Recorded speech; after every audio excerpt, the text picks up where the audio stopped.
Good afternoon, everyone. Welcome again to Overcoming Teen Angst. I'm your host, Rocco Luisi, and with us I have our 3 o'clock guest, Kriya Lenzione.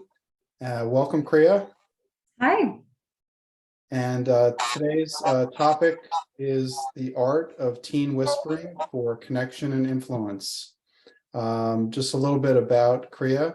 She's journeyed from her own years as a hot mess, teen in conflict with her parents, to becoming one of the nation's leading youth addiction and prevention specialists. She's been a school counselor, adolescent therapist, and drug and alcohol educator for over 2 decades. As a parent coach, speaker, and author, Kriya empowers adults to be teen whisperers with the youth in their lives in order to help addiction-proof them for an increasingly risky and addictive world. So again, welcome, and we'll dig right into the questions. Kriya, the title of the summit is Overcoming Teen Angst: How to Stop Fighting with Your Teens so your family can achieve mammoth improvements in happiness, calmness, and relationships. What advice do you have for parents of teens on this topic? All right. Well, thank you for everybody that's here. I actually see some faces and names of some awesome people that I know out there. So you're not going to want to hear this. Here's the truth. I'm going to start with a truth bomb. Is that they don't feel respected by us a lot of times. I mean, I hear this every day, right? So I've been a school counselor with middle schoolers and high schoolers, talking to kids like yours, behind closed doors. And every single day they tell me that they don't feel respected by us. And that seems crazy because of all of the, with all the things we do for them, all that we give to them, all the sacrifices we make, how can it possibly be, that they don't translate that as, into respecting us, but they don't. They don't necessarily see that as, they don't take that in as love or respect from us. They in teen mind, that's kind of what our job is. What we're supposed to be doing, So if we want to shift things, I think, we tend to look at like, okay, well, what are the things that I need to do to shift my kid, so that my kid will do something different and treat me differently. And it really starts with us. That's the tough part, is that we need to be doing something differently so that they trust us more and respect us more, to follow us and to move closer to us. Oh, I can help you. So part of that, I can. We need to get some muting on. Yep. So we really need to earn it. So part of that is that they often don't feel like we are trying to understand them or trying to understand them. Right. And understanding what their world really entails. We tend to, because we were their age once, we often like to tell them, like, I've been 14, and I get it. I know what that feels like. We have no idea what it feels like to be a teenager in 2022. Right. And what their worlds entail. We really don't, other than having the same body changes and having the same general needs for belonging and confidence and fun and, not to feel stressed in the world. We can't get what their worlds are. So approaching them with, remember these 2 almighty words of curiosity and care, wrapping everything in curiosity and care. So what I hear a lot is that my parents want me to be the same kid I was when I was cute and I was little and I was, compliant and I was, they don't know me for who I am now, or respect me or accept me for who I am and who I'm becoming. Right. And the only way we can do that is by staying curious with our kid about their inner world, and their outer world, and asking them a lot of questions versus telling them. Because one of those things that gets their hackles up and their defenses up is that we do a lot more telling than we do asking.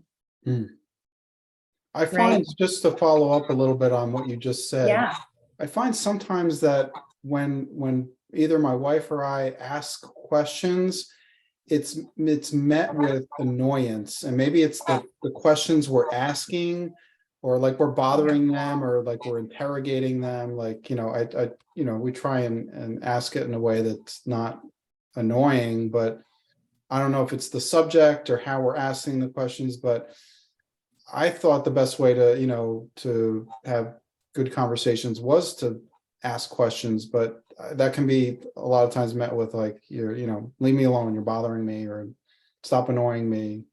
Those Right? kind of, even if it's not said, the look is kind of telling us that. Yeah. Well, and sometimes, not all the time, but sometimes that's because they don't necessarily trust what we're going to do with the answer. Hmm. Are we going to judge it? Are we going to tell them that they should, think or feel something about it, or tell them what they should do about it, or launch off in our own story, or get reactive? They oftentimes they assume we're going to do one of the above, Right. or go off in some kind of lecture, about what they've said. Hmm. So sometimes that can be what that is. We also tend to ask closed questions instead of open questions, like, did you have a good day at school? Yeah. No. Right. Instead of, how was the party? What was the best thing that happened today? Those kind of things. And Close-ended or better at eliciting specific open-ended is better. responses. And not that it can't still be met with a meh, Right. or a grunt or a shrug, but just the fact that we're even asking the questions, trust me, it soaks in as we care. Even if they give us the I like what you just said, because a lot of times, maybe I didn't, ask because I didn't want to have that, kind of confrontational annoyance thing, but just asking the question plants in their mind, gee, I really don't feel like answering that question now, but I'm glad he or she asked it, because that means they care. Yeah, right. They're interested in my world. Mm. So another thing I would say is that it's also really important that we understand teen brains.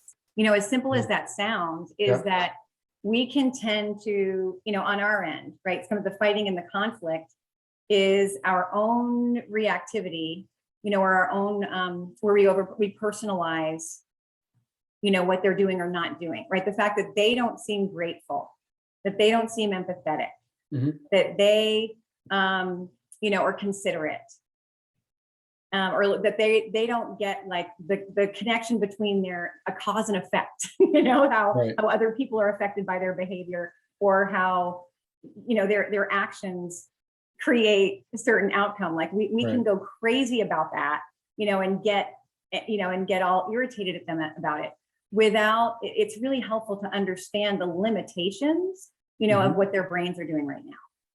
And the overreactivity of their brain. So just getting that, for one, they are not going into high school at 14, particularly our boy wired brains that are growing slower. They're not capable of big picture thinking. They still got 30% left of that front part of their brain left to grow when they hit high school. So they're actually not capable of thinking about how their actions affect other people, or the big picture of, oh, this is what my parents do and what they go through to get me all the great things. They literally can't. So we're feeling all indignant and disrespected by that, and over personalizing that.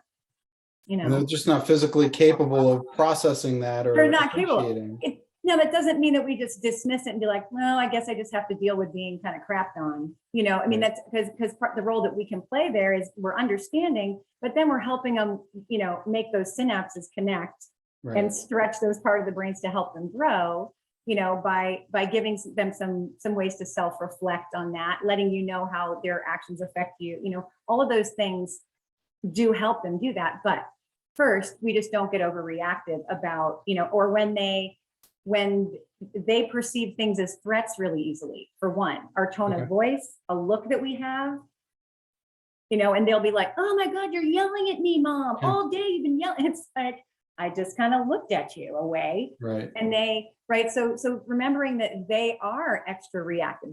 Their threat system, their safety alert system goes off extra big. Their stress hormones go off extra big. Their reproductive hormones are going off in like roller coaster, like having some empathy for that, instead of personalizing when they're reacting. And meeting them I know you had another, panelist, another expert talking about regulating yourself, right? That being a big piece of not soaking up what they're bringing, and instead you're giving them what you want them to look like instead.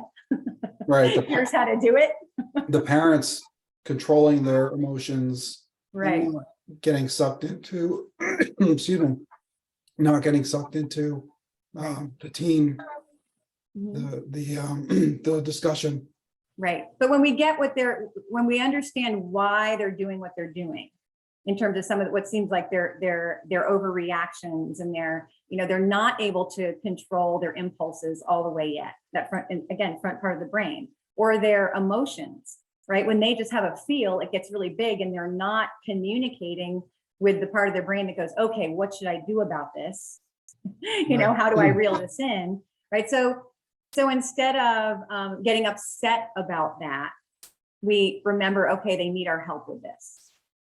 So that's a big piece too. It's just understanding the teen brain, I feel like is step one, but then it helps them to, again, feel more understood, because they feel out of control and confused by themselves constantly also. That's even more than we do. Right. Yeah. So those are some big ones. I would say too, again, asking questions versus telling them, because here's where what I hear. I just talked to some kids and parents about this the other day.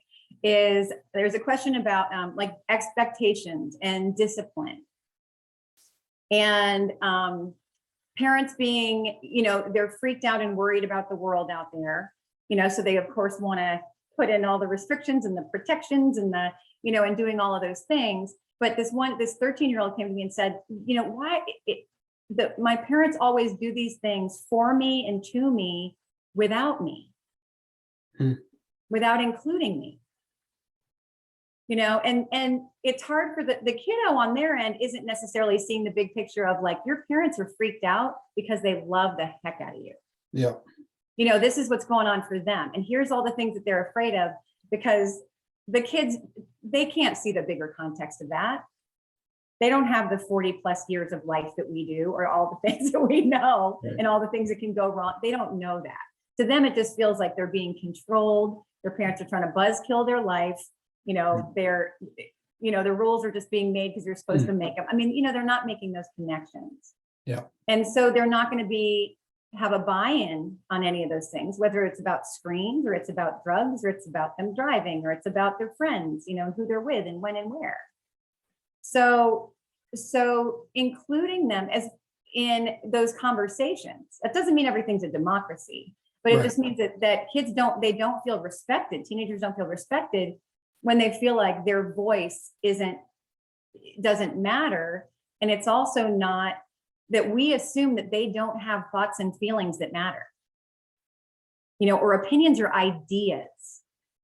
Because that's the wild thing, is often if we put out like, this is what we're freaked out about, is you being online where there's predators and sex traffickers and drug dealers and all of these messages that can soak in and lead to depression and anxiety. Like, that's what we're worried about with you and your phone. And what's your ideas on that? What is it that you want here, and why? Why do you care so much about this? And hearing that, listening to that, and then saying, so how can we come to some middle ground on this? Because this is non-negotiable, that we're going to keep you healthy and safe. That's our job, because you're the love of our lives. And we also want to hear from you. So what are your ideas for how we can keep you healthy and safe while you have this? Right. Car. Include them in the conversation, respect their ideas. Absolutely. Right. Yeah. And it's still, of course, again, not a democracy. You get to be like, okay, well, you're not going to love everything we say, because we are the parents. We have a bigger, like, fully grown brain and a lot more life than you. And we also, though, this is another sort of respect builder, is validating them, like, every step of the way. So when they're mad at us because we say, you know what, you got a curfew at 10 o'clock. And they're like, oh, nobody else has curfews, or everybody else's curfew is at 12. Right. This must sound familiar, Rocco. Yeah. It's right. You go, you know what? Instead of being like, well, their parents don't care about them the way that we do, or this is just the way that it is, or whatever. First, we stop and we validate it. We let them know that we hear them, that we are understanding or seeking to understand them. Like, you know what? I get that, like, you're upset about that.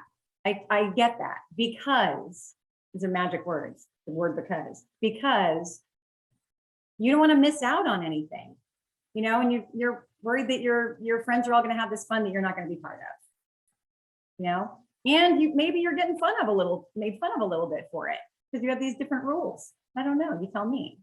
Like, I get that. And that's the almighty, by the way, the almighty, and use that instead of a but. And this is where we stand with this and why, you know, but there's this magic in validating that, just letting them know, like, I know, I get why you would feel that way. You know, it makes sense. Yeah. And we're still here. And here's why: health and safety and love, love, Right. love, love.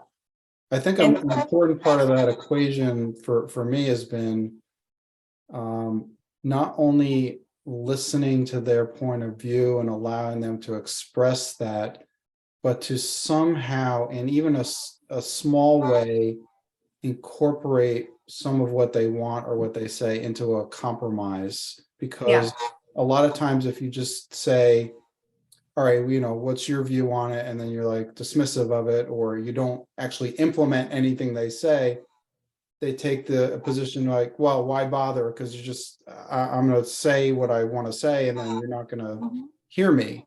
So I think it's important, to the extent we can, to incorporate and compromise a little bit of some of what they want, at least, if possible. And there might be some room to give them, like, it's amazing when I see this shift in families, when it goes from a control perspective, like, okay, so because, again, we love you, it's always good and well intended, but we're gonna put all the limits on the phone, the limits on the gaming, you know, there's lots of limits and controls and screeners, and, you know, we're gonna put all the bumpers at the bowling alley so they don't go in the gutter, right? But there's this fine line between protecting them and also giving them room. They've got to figure some things out.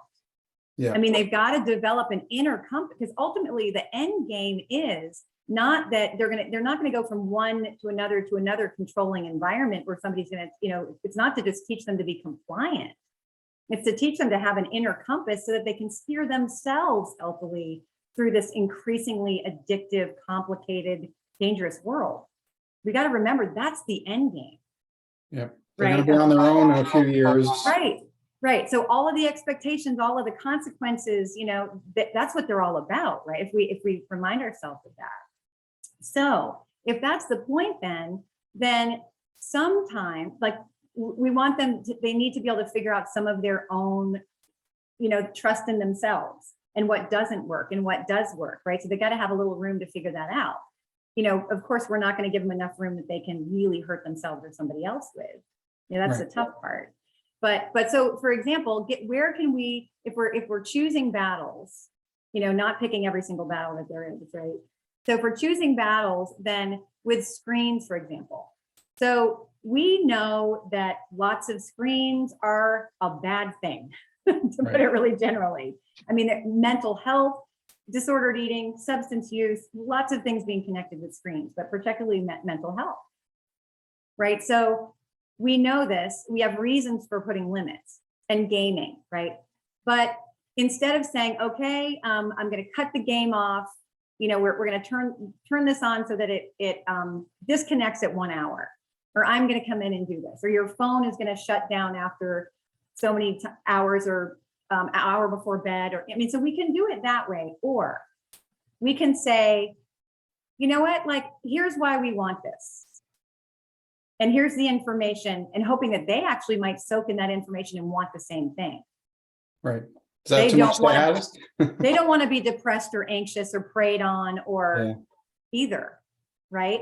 So if we want you to turn the phone off an hour before bed, or turn the game off, game for 1 hour at a time, we're going to give you a little room to see if you can do it. You know, to like, let's see what you can, like, you have some ideas for some strategies for how you can do that for yourself. And then let's see if you can do that. And then if you can't, then we'll come in and give some other supports from our end to help you make that happen. Because it is important enough that it only be an hour. But give them a little room first. Because what's amazing is when I see this shift happen is that when kids are actually given, you know, by teenage years, if they're given a little bit of, you know, trust in their autonomy and their capability, it constantly surprises me how much they step up to that. Right. Not every kid, right? But like and you establish this all together. For one, when you're laying all these the expectations and consequences down, I mean, you see where you can cooperatively make agreements around that stuff by saying, here's the deal. We actually have the same shared goal, Right. believe it or not, which is you having increasing freedom and independence. We all actually want this. So let's talk about how we get there. How are we going to develop a mutual trust? So, because it goes both ways, because we're not going to give you freedom and independence. You know, we have to trust how you're going to handle it if we give you freedom and independence. But you also need to trust us to be open and honest with us, have open dialogue about all these things, to use us. We want you to use us for guidance and for information. And for That's support. a great point, though. We're aligned and we have the same goals. And how do we get there together rather than I have a goal as a parent versus you have a different goal as my kid. And now we're butting heads, but no, let's align because we both want the same thing. And how do we get there? That's great. Yeah. And again, it's, you know, again, coming back to that, like where the fighting and the conflict can come from is a lot of, you know, kids will feel like, well, they are constantly, you know, they expect me to be perfect. They expect me to earn their trust. They expect me to be respectful. You know, instead of what we're missing is that we're not saying, hey, actually, we want to earn your trust. And asking humbly, it takes humility and kind of vulnerability as a parent to be like, what can I do to earn this from you so that you feel respected? You know, so that we have your trust to be open and real with us. Right. I know we're a little bit, no, that all makes sense. And that's great advice. We're a little bit over the 20 minutes. I want to encourage the audience to put in the chat any questions they might have. We'll go for about 7 or 10 minutes with any of those. While we're waiting for that, I'll Can I throw out something really fast? Yeah, sure, absolutely. I just want to throw a couple quick things along those lines. One is that because I also hear hostility and disconnection based on our hypocrisy and our struggling to own our part in things and seek repair on that. So I just want to stress that piece too. It's okay if our part was just how we reacted to them being a butthead all day. You know, it's still like own our part and we really model something really important for them. And they're more likely to sort of engage in their own self-reflection and accountability if we're good at doing it. But the last piece I want to make sure to say is that kids feel like we only pick out and pick on the things that are that they do wrong. And we miss the fact that they're making 1,000 good choices every day. Even the ones that are doing drugs or sneaking out or then the thing, they could be doing that way more than they are. And so just make sure that you're shouting your kid out for the awesomeness of that, because it's a really tough, there's a lot pushing and pulling on them. And they really are, you know, they deserve that from us. And they will, again, you know, be able to take it with more grace when they make a mistake, if we're, you know, we've done all of that.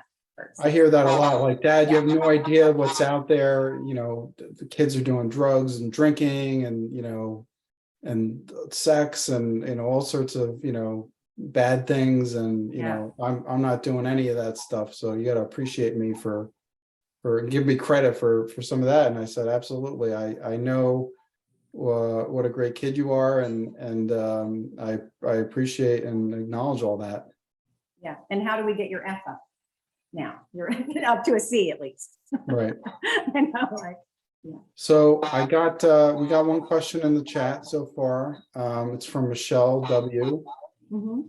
And a great question, Michelle, because I want to know the answer also. Is it appropriate to set a bedtime for high schoolers? I struggled with this last year. My oldest was a freshman, and he just, it was tough getting him to bed at a reasonable time. He was miserable waking up in the morning and, had set 11, but he Yep. kept, pushing boundaries. And Yep. it And was a nightmare to deal with in the morning. yes. And truthfully, they've shown biologically that teenagers are kind of programmed more to be up later and to get to not be as awake in the morning. Like it's natural for them. Yeah. Schools aren't set up for them. But given that this is the world we live in, Yeah. I think like with anything is that wherever we can help them, the buy-in from them, comes from them getting how it works for them. And so part of it is the information. Like it can be empowering for them to get, okay, so here's what we know about sleep. Here's and the way that this can impact everything from weight gain to how you respond to stress during the day, to how well you do on the test, to lots of things. So this is just information, for you to have, right? So this is why I want you to get sleep. This is why it matters. That teens need to know why. Yeah, Right. they need a rationale. Need the rationale but then the rationale needs to connect to their own values and goals. So ultimately we help them get so if you don't get enough sleep, how could that impact the things that matter to you? Whether it is academics or sports or how they treat other people or how other people feel, maybe the fact that they're moody and grouchy and rubbing everybody else wrong. Maybe they actually care about that when you give them that feedback, that we notice a difference in you. It's harder to be around you. And I notice we have more conflict when you haven't gotten as much sleep, so connecting that to their values and goals, and then doing that strategizing of like, okay, so this is why it matters. So what are your ideas on how you can get that much sleep? Right. Because if you got to get 9 hours, 8 to 9 hours, then how does that happen? And giving them some room to make that happen. But, ultimately, like screens in rooms are just a bad idea. I'm just going to, say that is that you can get an alarm, an old school alarm that isn't their phone. You can get something that they can listen to music on that isn't their phone. I really do recommend that phones be just go in the docking station outside of a room, because it's just we're expecting too much of them to expect that they can control that. Yeah. Because it's designed to be addictive, and they're really if it's pinging at night, if they know their friend is on, it's too much temptation. I can't do it. Certainly, 16-year-old can. Absolutely.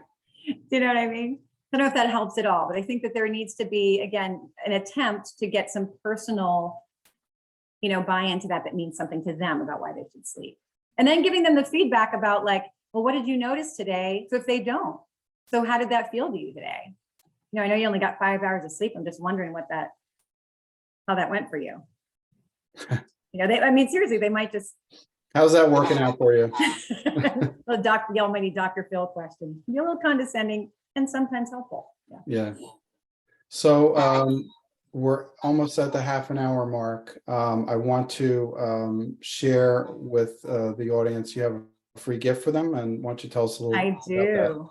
Yeah. I also forgot, Rocco, to mention back when I was talking about the brain, understand the teen brain. One thing I also have a guide for the adult's guide to understanding and parenting the adolescent brain, which is just for free on my website, and that's just a bonus. That's just a thing. Great. It's on there, so you can get that, but it's really, really helpful. It might just change everything. What's your website address? It's krialenzion.com. Okay. But my free gift is a free consultation.